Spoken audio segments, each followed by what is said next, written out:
देखो यार, मैं कोई मशीन बनकर नहीं आता कि मशीनरी तरीके के साथ एक स्क्रिप्ट लेकर आऊं और उस स्क्रिप्ट को एक मशीन की तरह बोलकर चला जाऊं। तो फिर इससे तो अच्छा है कि मैं कोई अपनी जगह पर कंप्यूटर बिठा लूं और अपना स्क्रिप्ट उसमें ऐड करूं और वो आपको तोते की तरह टैं टैं टैं टैं करके सुनाए और चला जाए। मैं तो फिर रो भी पड़ता हूं भाई, मेरे तो जज्बात हैं।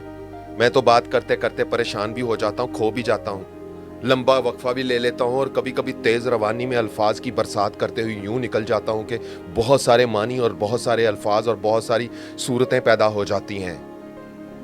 तो बस ये एक अपने अपने अपने अंदाज की बात है। तो ऐसा कोई रिपोर्ट बनना मैं नहीं चाहता, इसलिए मैं आपके साथ दूबदू रहना चाहता हूँ। लाइव बोलता कॉलम में आप सबको खुशामदीद कहता हूँ। आपका नाचीज़ मेज़बान उज़ैर रशीद आपकी खिदमत में हाजिर है। मोहब्बत करने वालों, प्यार करने वालों, सलामती हो आप पर। ताज़ा खबरें आपको सुनाकर आपको बोर नहीं करूंगा, क्योंकि ताज़ा खबरें जैसे जैसे आती हैं वो आते ही बासी होती चली जाती हैं। कोई खबर अब ताज़ा नहीं है, कोई खबर ऐसी नहीं है जिससे लोग बेखबर हैं। अब हर खबर हर एक को पता है। अब जो हो रहा है हर एक को पता है। अब कोई भी कुछ किसी दूसरे से कुछ छुपा नहीं सकता। वो दौर गया, वो एक दौर हुआ करता था ज़माना माजी में। एक दौर हुआ करता था कि एक खबर लगा करती थी छोटी सी और लोगों तक पहुंचा दिया जाता था एक मजमून, और लोग उस पर यकीन कर लिया करते थे, क्योंकि इजहार का वाहिद जरिया ये एक प्रेस मीडिया होता था, अखबारात होते थे।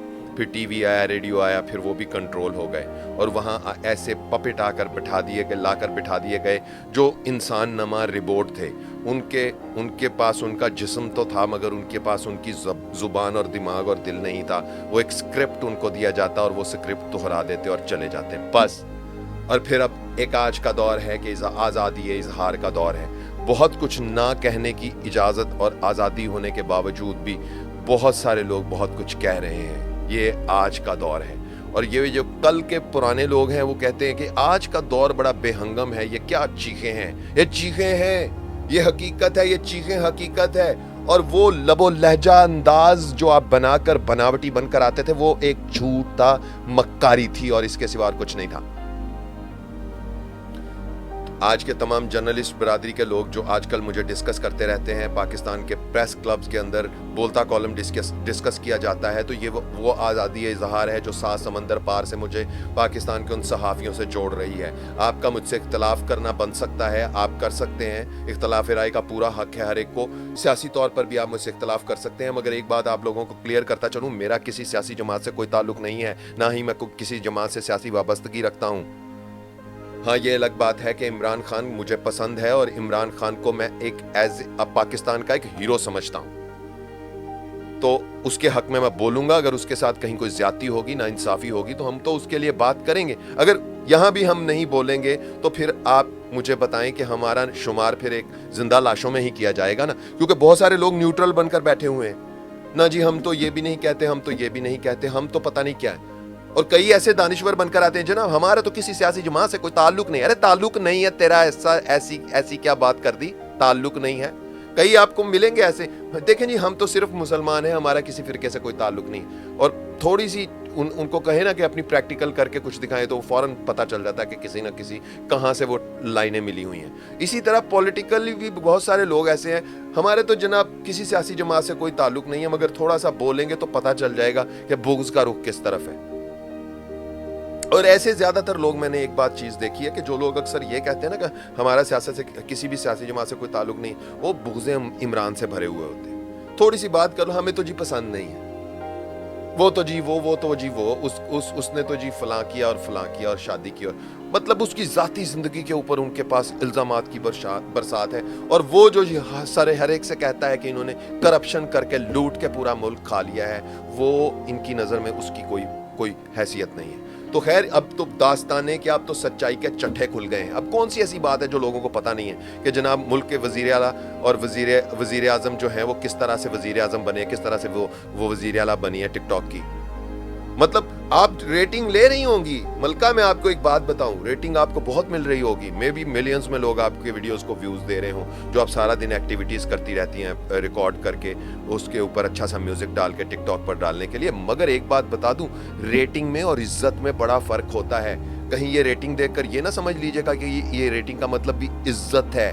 आपको देखने वाले या आपको फॉलो करने वाले सब वो लोग नहीं होते हैं जो आपके सिर्फ फैन होते हैं।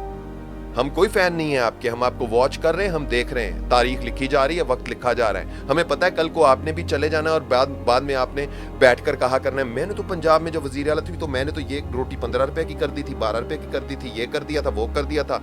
اور جناب یہ ایکٹنگ چھوڑے, ملک میں آئین معطل ہے, آپ چپ ہیں کیونکہ آپ ہی وجہ ہیں. آپ ہارا ہوا الیکشن جیت کے بن کر بیٹھے ہوئے وزیر اعظم, وزیر اعلیٰ, آپ آزاد الیکشن کروائیں. آپ کو مسترد کر دیا ہے پاکستان کی عوام نے. پاکستان کی عوام آپ کو جانتی بھی نہیں ہے, یہ تو ویڈیوز ہیں یوں ٹک ٹاک, آپ وہ ہے بس. تو یہ ہمیں تو ترس آتا ہے آپ کی اس حالت پر. نہ کوئی علمی صلاحیت ہے, نہ کوئی گفتگو کا انداز ہے, نہ کوئی معیار گفتگو ہے, نہ کوئی ویژن ہے, نہ کوئی خواب ہے, نہ کوئی پیچھے علم کے فوارے چھوٹ رہے ہیں, نہ کوئی آپ کی باتوں میں وزن ہے. آپ اداؤں سے بھری ہوئی ہیں. اور بہت دیکھ لیے ہم نے ادائیں, یہ ہمیں 6 سال ہو گئے یہ والا دیکھتے ہوئے نظام, بہت ادائیں دیکھ چکے ہیں. اب ہمیں آپ سے کام کی کوئی توقع تھی جو آپ کر دکھانا نہیں چاہتے. اور اگر کام کرنے کا ارادہ ہے تو کم از کم سچ بولنا شروع کر دیں. کم از کم اور کسی کے بارے میں نہیں تو اپنے بارے میں سچ ضرور بولیں کہ آپ اپنے حلقے سے الیکشن ہار چکے ہیں اور اس کے باوجود بھی آپ منتخب وزیر اعظم اور وزیر اعلیٰ ہیں. بری لگتی ہیں باتیں تو پھر آپ کانوں میں انگلیاں لے لیں کہ آپ کو سچ قبول نہیں ہے. بڑے لوگ ایسے ہیں جو آ کر وکالت کرتے ہیں, میں ان کی طرف دیکھ کر کہتا ہوں ترس آتا ہے مجھے ان پر, ایسے لوگوں پر جو آج بھی وہی پرانی 60-70 سال پرانی تاریخ کے متلاشی اور وہی پرانے نمائندگان احساس کے ساتھ ڈوبے ہوئے ہیں. انہیں آج بھی کوئی ہوش نہیں. کئی ایسے بے ہوش ہیں, انہیں آج بھی کوئی جتنی مرضی پانی چھڑکو, ان کے اوپر ترونکے لگاؤ, دلیل اور منطق لے کر آؤ, کچھ لے آؤ, کوئی ان کو فرق نہیں پڑتا. یہاں تک کہ ان کی اپنی ذاتی حالت قابل ترس ہے مگر ان کو اپنے آپ پر بھی ترس نہیں آتا. لفظوں کی پھوار جاری ہے نا, لفظ آ رہے ہیں نا, سیدھے ادھر سے آ رہے ہیں. یہ بولتا کالم سیدھا ادھر سے آ رہا ہے. آج کوئی لکھا نہیں بول رہا, آج سکرپٹڈ نہیں بول رہا, سیدھا ادھر سے بول رہا ہوں. تو یہ بیک ٹو بیک 3-4 ویڈیو ایسے آ گئے ہیں جو سیدھے ادھر سے ہیں. ورنہ میں کچھ نہ کچھ پوائنٹس لکھتا ہوں, کچھ نہ کچھ میں سکرپٹ اپنا بناتا ہوں کہ آج اس طرح سے, مگر پچھلے کچھ عرصے سے میں اسی طرح سے بس ایسے بیٹھ کر ہی آپ تک آ رہا ہوں. اور مجھے قبول ہے ایسے آنا, اور اس گستاخی کے سلے میں باقی چیزیں بھی ساری مجھے قبول ہے, مگر مجھے یہ قبول نہیں ہے کہ پاکستان کا شہزادہ جیل میں قید ہو, جس کو اس ملک کی جو فخر ہے, فخر پاکستان ہے, جو وہ پاکستان کا ہیرو ہے, وہ جیل میں قید ہو. مجھے یہ منظور نہیں ہے. آپ اسے نہ بنائیں وزیر اعظم, آپ اسے نہ دیں حکومت, اسے آزاد کریں اور اسے بولنے دیں. ہم بس اسے سننا چاہتے ہیں. ٹھیک ہے, بات کا فیصلہ بعد میں کریں گے. آپ تو 71 کے فیصلے پر مطمئن نہیں ہیں, ابھی تو آگے بہت سارے فیصلے ہونے والے ہیں. بات کا فیصلہ بعد میں کریں گے. آپ اسے چھوڑیں, بولنے دیں. آپ جسے مرضی وزیر اعظم بنائیں, جسے مرضی وزیر اعلیٰ بنائیں, آپ جس کے مرضی حوالے جو مرضی کرتے, ہمیں اس سے کوئی مرض نہیں ہے. آپ کو خود ان تمام چیزوں کو بھگتنا بھی پڑے گا, اور آپ بھگت رہے ہیں. آپ ایک ایسی لٹکی ہوئی لاش ہیں جس کے پیروں میں صرف جان رہ گئی ہے, مگر اس کے باوجود دماغ چلنے میں, جو دماغ سے نہیں, فیصلے بھی پیروں سے اسی لیے ہو رہے ہیں. تو دماغ سے فیصلے تو تب ہو نا دماغ جب زندہ ہو. تو آپ جو مرضی کریں, ہمیں کوئی مرض نہیں. ہم کبھی کسی چیز پر ریزسٹنس نہیں کریں گے, ہم نہیں بولیں گے. آپ عمران خان کو چھوڑیں, اسے بولنے دیں, تاکہ اس ملک کی عوام, اس ملک کی یوتھ کو نالج ملے, پتہ چلے ہو کیا رہا ہے. اس ملک کو تاریخ پڑھائے اور حال بھی پڑھائے. وہ اس ملک کے لوگوں کو بتائے کہ اس نے پچھلے 2 سال میں سیکھا کیا ہے. وہ یہ بتائے کہ جیل کی 1 سال کی زندگی میں اس نے اب تک دیکھا کیا ہے, نیا کیا پتا چلا ہے. وہ لوگوں کو کچھ بتائے, لوگ سننے کے لیے بےتاب ہے. آپ اسے چھوڑ دو, ہمیں نہیں چاہیے. آپ نہ بناؤ وزیر اعظم, لگے رہو, کھیلتے رہو آپ یسو پنجو ہار کبوتر ڈولی, ہمیں اس سے کیا. یہ ہے بول رہا ہے عزیر رشید کا بولتا کالم. اجازت دیجیے, اللہ حافظ.